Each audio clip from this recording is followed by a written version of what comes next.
One, two, three, come on!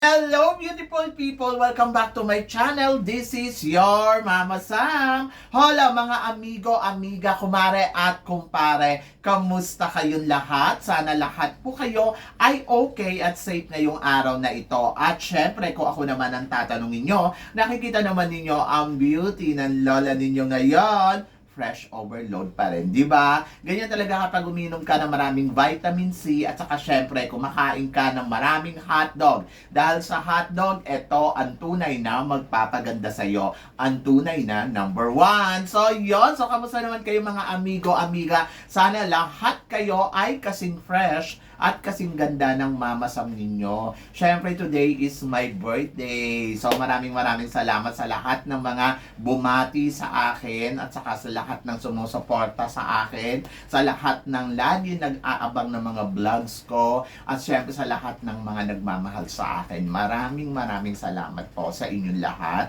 And then, of course, God bless us. So, yon. At saka, syempre, gusto ko rin batiin, syempre si Christine Ann Perez na nag-birthday din nung nakaraang araw. Happy birthday. I wish all the best. Ako, ang wish ko talaga sa amin dalawa, good health. Good health lang lagi. And then, of course, gusto ko rin syempre mag-shoutout kay Perfecto Insyong. Maraming salamat. Kay Glenn Pascual. Maraming salamat. And then, of course, kay Joal, kay Dorothy B. Jones, kay Joey, kay Cedric Ryan Matugas, ang kanino pa ba? Sa inyong lahat guys, maraming salamat sa walang sawang suporta at pagmamahal. Syempre sa mga angels ko na talaga namang sugo ng langit. So, yon. Maraming salamat. So, ito yung birthday ko na wala kaming pa-live kasi nga, medyo yung lola ninyo, alam mo yon, pagod. And then, of course, kailangan ko din mag-celebrate with Nu. Ayun. So, sana naiintindihan ninyo guys. Mas priority ko ngayon, syempre, yung nakakapagpahinga ng maayos. Kasi, syempre, nakakaloka naman. Mahirap na masagod-sagorin yung sarili, di ba? So, yon. So, kasi pag nagla-live, sobrang haba. And then, alam mo yun, nakakapagod. Siguro, pag nagbakasyon na kami, ayun. So, kahit araw-araw tayo mag-live, chika yon.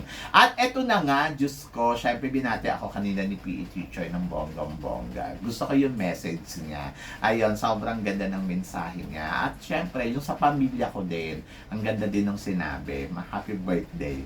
Pautang. Charot! So, yun, nakakaloka. By the way, so ito na nga, marami tayong chika ngayon na talaga naman magtataas ang kilay ninyo ng bonggang-bongga. Kaya guys, hindi ko na patatagalin dahil gusto ko mag-init ang ulo ninyo ngayong araw na ito. Kaya guys, para sa unang chika, sabing ganun Mama Sam, anong masasabi mo dahil ang Miss Indonesia ay hindi na sila magpapadala ngayon sa Miss Universe this year? Confirm na ba to? So, kung hindi sila magpapadala, ang masasabi ko lang ay okay lang. Charot. Kasi, sa sobrang dami ng magagaling ngayon na kandidata sa Miss Universe, ay feeling ko, hindi rin naman sila makakaariba ng bonggang-bongga. Sa sobrang dami ng mga kandidata ngayon na nag-crossover from another pageant going to the Miss Universe rather, talaga naman masasabi ko, oh my God, Indonesia, tama ang desisyon ninyo. Charot!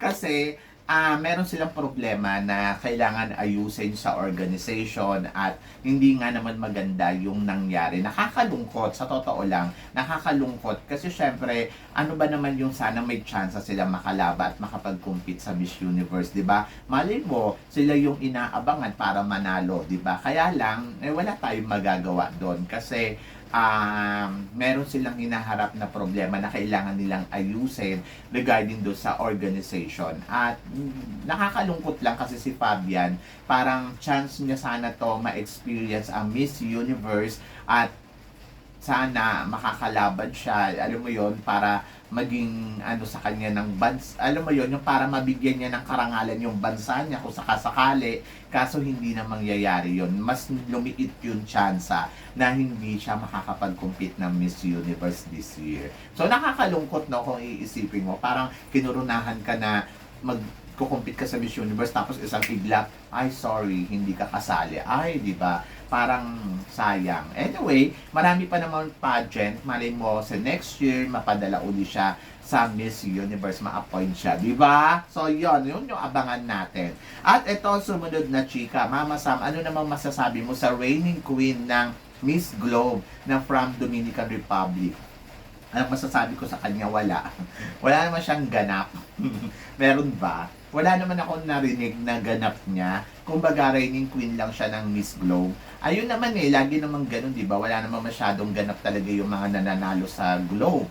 Wala naman silang masyadong mga activity. So, wala talaga. So, pupunta lang sila doon para mag-compete and then pag nanalo na sila, uuwi na sila sa bansa nila. Depende na kasi yon sa mangyayari doon sa bansa nila kung ano yung mga opportunity na papasok sa kanya. Pero yung regarding doon sa Miss Globe ay wala naman silang masyadong ganap.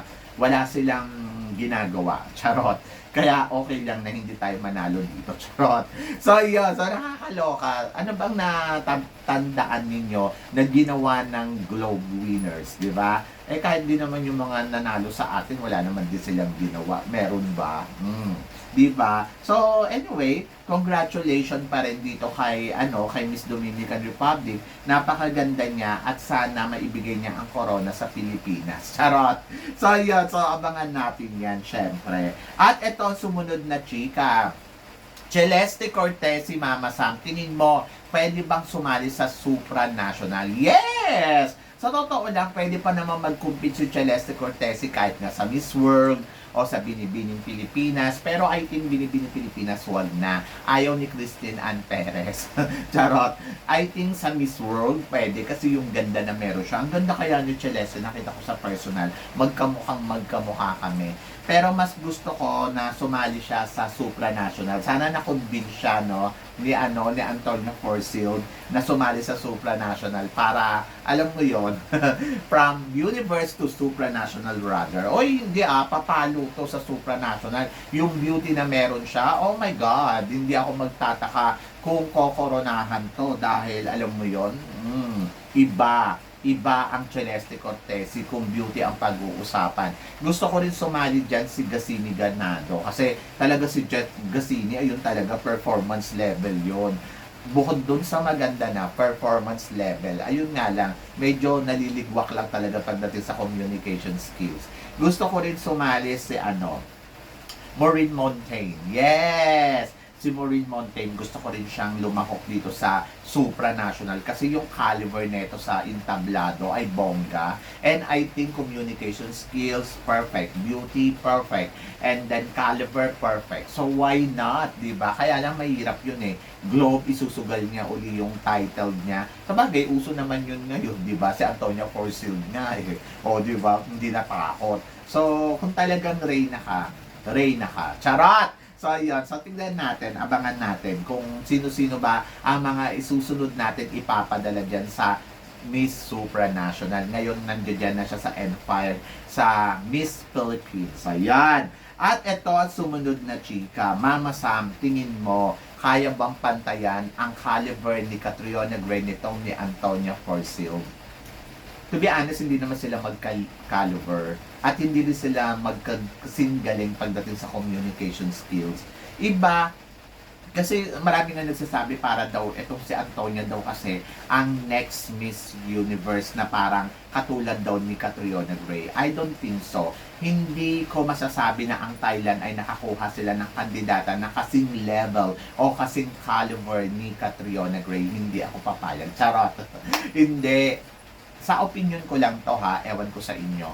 Ako kasi para sa akin, nag-iisa lang ang Catriona Gray at yung galing, talino ni Catriona Gray talaga naman napaka-amazing at kung paano siya nagpaplano sa mga ginagawa niya talagang bongga. At kilala natin ang Catriona Gray na talagang very caliber, high caliber, passion, elegance, eloquent, talagang complete package. Kumbaga parang masasabi mo, oh my God.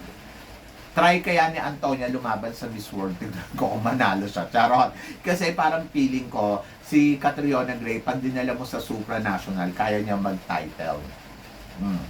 Tapos tignan ko kung etong si Antonio Forsyth kayang mag-title sa Miss World o kaya niyang mag-top 5 man lang. So, yon doon nyo maiisip kung magkasing kalibre sila. Tingin ko hindi niya kaya mag-top 5 sa Miss World. Charot. So, yon. So, ako para sa akin, syempre, iba pa rin ang Catriona Gray.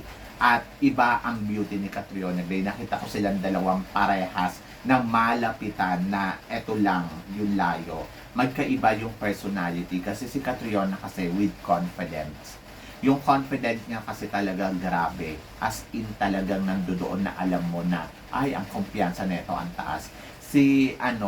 Etong si Antonia, lagi siyang parang may pagdududa pa sa sarili niya. Imaginein mo, dito na nga lang sa coronation night ng Miss Universe Thailand pinagdudahan niya pa yung sarili niya doon sa sagot niya sa Q&A. At sa totoo lang na-surprise siya nang manalo siya kasi ang alam niya sa sarili niya, hindi na siya winner. Ayun.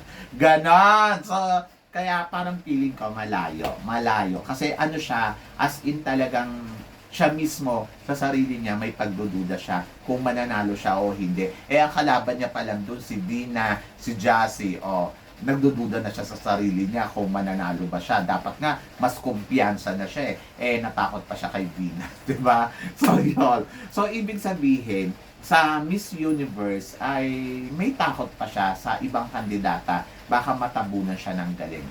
Kulang siya sa tiwala sa sarili. Ayun yung nakikita ko dito kay Antonia Forsyth. Kaya, ewan ko, hindi ko masasabi na, siya, kasintindi siya ni Catriona Gray. So, yun yung abangan natin, di ba? At itong sumunod na chika, oh my God. Tingin mo, Mama Sam, sino daw ang papaboran ni Miss Anne dito sa Miss Universe?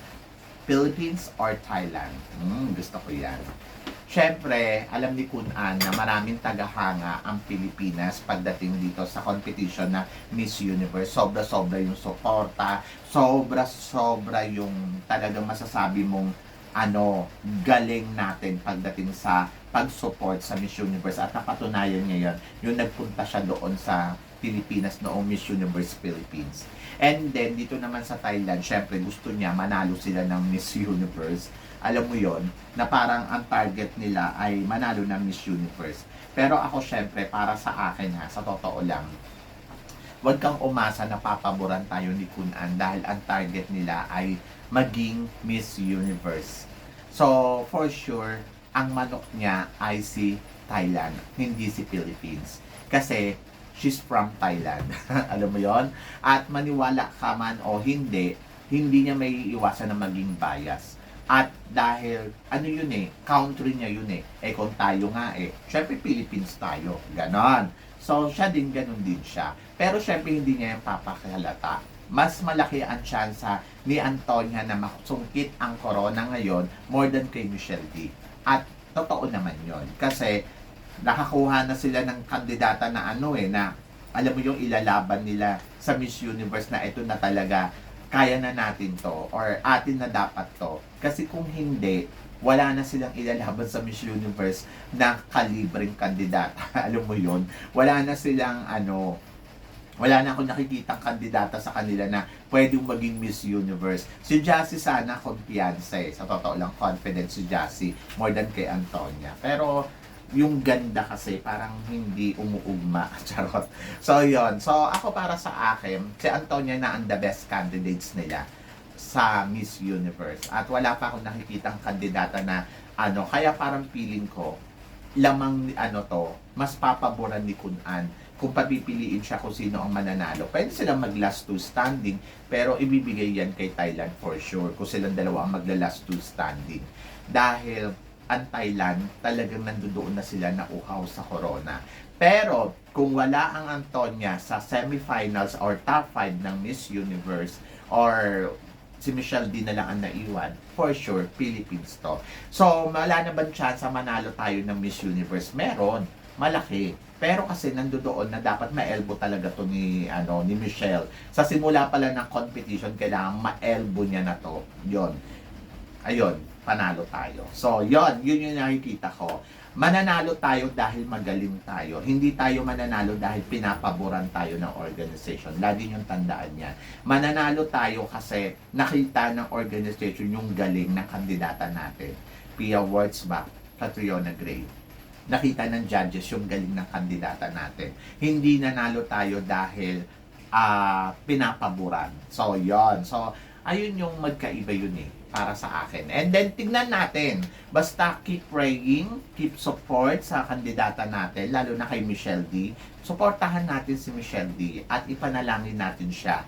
More than doon sa i-bash natin siya. Dapat ngayon pa lang magkaisa na tayong lahat. Kailangan natin ng matibay na suporta laban sa Miss Universe kasi matindi ang labanan ng Miss Universe ngayon. Di ba? So, yun. So, kayo guys, ano guys ang masasabi ninyo? Tingin ninyo sino nga ba papaboran dyan ni Kun An? Si Thailand ba o si Philippines? So, please comment below para malaman ko naman kung ano ang chika mo sa mga pinag-uusapan natin ngayon. O, di ba? So, yun. Guys, maraming salamat po. Syempre sa inyong lahat sa walang sawang suporta na binibigay ninyo. Syempre, dito sa channel ko. At sa mga hindi pa po nakaka-subscribe dyan, please don't forget to click like and subscribe my channel. At i-click nyo na rin syempre yung notification bell para lagi kayong updated sa aking mga chika. Sabi nga ganon, always keep smiling and always think positive.